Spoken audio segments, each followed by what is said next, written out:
नमस्कार भक्तों। आज मैं आपको एक बहुत गहरी और जीवन बदल देने वाली बात बताने जा रहा हूं। यह संदेश है भोलेनाथ का और विषय है जीवन में अनहोनी क्यों होती है और उसका क्या महत्व है। उससे पहले अगर आप चैनल पर पहली बार आए हैं तो चैनल को लाइक सब्सक्राइब जरूर करें। तो चलिए सुनते हैं। हम सबके जीवन में कभी ना कभी ऐसा समय आता है जब सब कुछ अचानक उल्टा हो जाता है। खुशियां दुख में बदल जाती हैं, रिश्ते बिखर जाते हैं, पैसा चला जाता है, सेहत बिगड़ जाती है या कोई अपना साथ छोड़ देता है। उस समय हम सोचते हैं कि यह मेरे साथ ही क्यों हुआ, मैंने ऐसा क्या गलत किया और आखिर भगवान ने मुझे ही क्यों चुना। यह सवाल हर भक्त के मन में उठता है।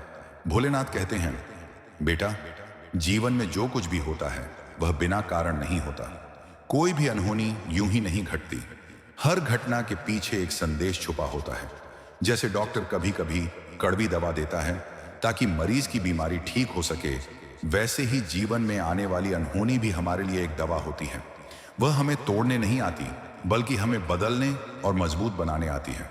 महादेव का एक ही सिद्धांत है, जैसा कर्म वैसा फल। जब हम अच्छे कर्म करते हैं तो सुख मिलता है और जब हम गलतियां करते हैं तो उसका परिणाम हमें कठिनाइयों के रूप में मिलता है। लेकिन याद रखो, भोलेनाथ दंड देने वाले देव नहीं हैं, वे तो कल्याणकारी हैं। अनहोनी को वह दंड के रूप में नहीं बल्कि शिक्षा के रूप में भेजते हैं। जब जीवन में बुरा समय आता है हमें घबराना नहीं चाहिए। हमें सोचना चाहिए कि यह समय मुझे क्या सिखा रहा है। अगर धन गया है तो शायद मुझे लालच छोड़ना सीखना है। अगर रिश्ते टूटे हैं तो शायद मुझे अहंकार त्यागना है। अगर बीमारी आई है तो शायद मुझे जीवन शैली बदलनी है। हर अनहोनी के पीछे एक सीख छुपी होती है। भोलेनाथ का संदेश है, अनहोनी वह दरवाजा है जो हमें पुराने रास्ते से निकालकर नए मार्ग की ओर ले जाती है। जिस तरह समुद्र मंथन में विष भी निकला और अमृत भी, उसी तरह जीवन के हर संकट में कुछ न कुछ अमृत छुपा होता है। फर्क बस इतना है कि हमें धैर्य रखकर उसे देखना और समझना है।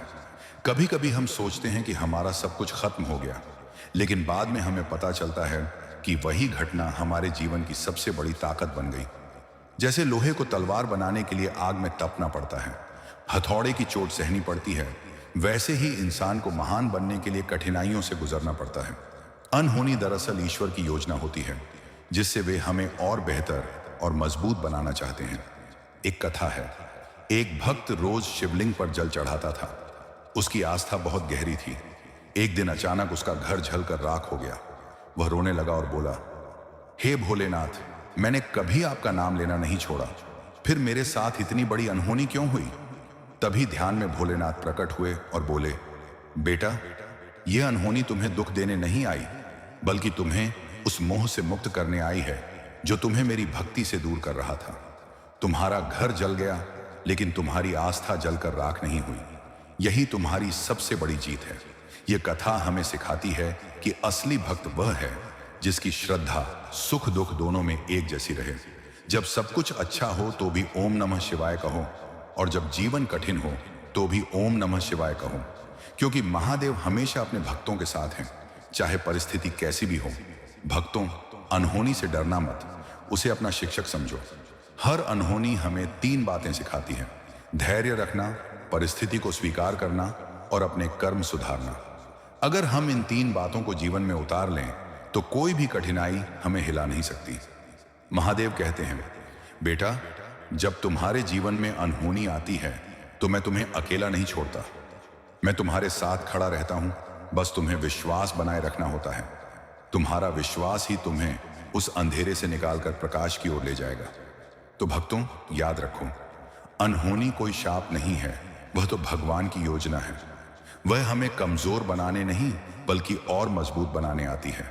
अब अंत में सभी भक्त मिलकर 3 बार उच्चारण करें, ओम नमः शिवाय, ओम नमः शिवाय, ओम नमः शिवाय। हर हर महादेव।